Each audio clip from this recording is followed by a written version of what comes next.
इतने मां भी अहम खबर शेयर कर रही हूँ। ऑपोजिशन की सख्त मुखालफत बावजूद इलेक्शन एक्ट तरमीमी बिल 2024 कौमी असम्बली में मंजूर किया वियो है।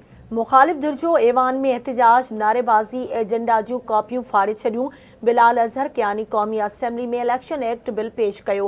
इलेक्शन एक्ट की स्टैंडिंग कमेटी मंजूरी ॾिनी। कानून वारे वफ़ाक़ी वज़ीर आज़म नज़ीर तारड़ जो चवण हो, इलेक्शन एक्ट तरमीमी बिल सियासी मक़सदनि लाइ आंदो वियो आहे। PTI मेंबर अली मोहम्मद खान जो ये चवण हो।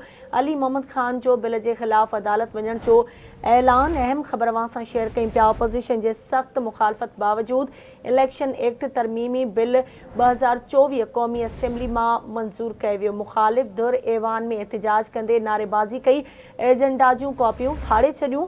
बिलाल अज़हर कयानी कौमी असम्बली में इलेक्शन एक्ट बिल पेश कयो। इलेक्शन एक्ट की स्टैंडिंग कमेटी मंजूरी ॾिनी। कानून वारे वफ़ाक़ी वज़ीर आज़म नज़ीर तारड़ जो ये चवण हो। ऑपोजिशन की सख्त मुखालफत बावजूद इलेक्शन एक्ट तरमीमी बिल 2024 कौमी असम्बली में मंजूर। मुखालिफ धुर जो ऐवान में एहतजाज, नारेबाजी, एजेंडा जूं कापियूं फाड़ी छॾियूं। बिलाल अज़हर कयानी कौमी असम्बली में इलेक्शन एक्ट बिल पेश कयो। इलेक्शन एक्ट की स्टैंडिंग कमेटी मंजूरी ॾिनी। कानून वारे वफ़ाक़ी वज़ीर आज़म नज़ीर तारड़ इलेक्शन एक्ट तरमीमी बिल सियासी मक़सदनि लाइ आंदो वियो। PTI मेंबर अली मोहम्मद खान जो चवण है।